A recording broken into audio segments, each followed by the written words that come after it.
so far, but I really was surprised. I'm surprised at how many fans are here and how much media is here. And sort of, I didn't know it was that big of a city. I thought it was a kind of a small town. It's the second biggest city in Germany. That's a good thing. But the other thing, you know, some of the fans have been waiting since last night, and some of them have been camping since 8 o'clock in the morning.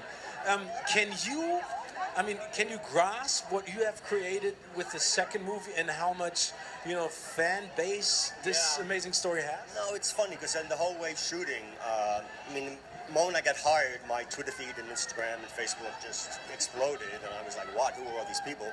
And every day when we were shooting, people would tweet their feelings about, you know, this scene should have this in it, and that scene should have that in it, and I never responded to it because I was afraid I would disappoint people or something. But I was amazed at how invested they are, how much they care about things from the book being in the movie. And of course, everything can't be, but I think we hit a good medium. How much freedom did you actually have? You know, I mean, a book is one thing, and then the creation on this big screen is another thing, and then the fan base who basically constantly have tweeted you and have sent you messages. How straightforward were you in creating the story between the two of them? Yeah, we had total freedom.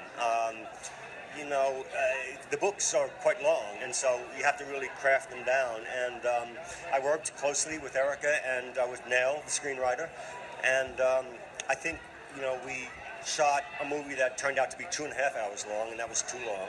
And so then you start editing and you start going it down, and sometimes it's painful to lose moments that you really like, but for the good of the whole film and the pace of the whole film, you have to. So I feel really good about the final product. And you should be very proud of it. We've been talking about it, and I think Jamie said it in one interview, that everyone thinks, you know, the scenes between the two of them are very erotic and very romantic, but at the end it's a mechanical process in a way. What kind of situation do you create in order for Dakota and Jamie to feel comfortable to create what is supposed to be on screen? Yeah, it's very important to not have surprises on the day. You know, so I kind of worked out what I think it should be and had a storyboard artist create drawings, and I would bring it to them and show them exactly what I was going to shoot and see if they had any problem, and they didn't. So then on the day of shooting, we just mechanically went through A, B, C, D, E.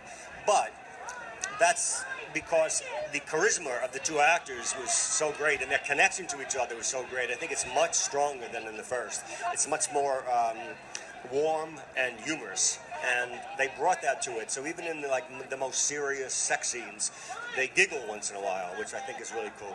Now, having worked on the story and on the film, can you understand why it has been such a huge phenomenon all over the world? No. No? Okay, still no.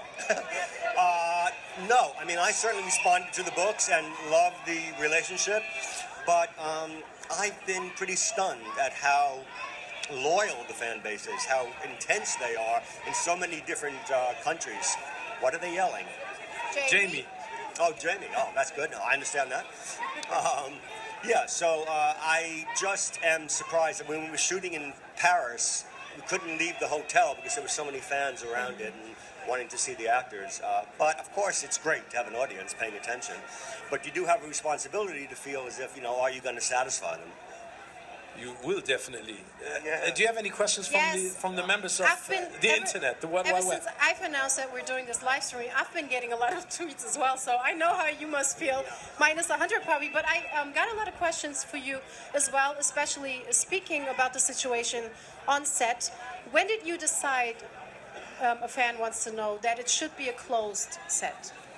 Oh, anytime you do a sex scene, it's very much a closed set because, you know, a movie has like 100 mainly guys who are standing around staring at what you're doing, and that doesn't make it too comfortable for the actors. So you reduce it to a very small number of people, only the minimal number. And even the cameraman was not in the room because the camera was, but it was on a crane, and the operator was outside the room. Yeah. So, but the most important thing is that Jamie and Dakota have such a great trust with one another that it made it very easy for me. There was no tension, no, you know, kind of, I want to say pissiness, if that's a word. James, thank you so much. Enjoy your night. Enjoy the premiere. Thank you very much for being here. All right, appreciate it.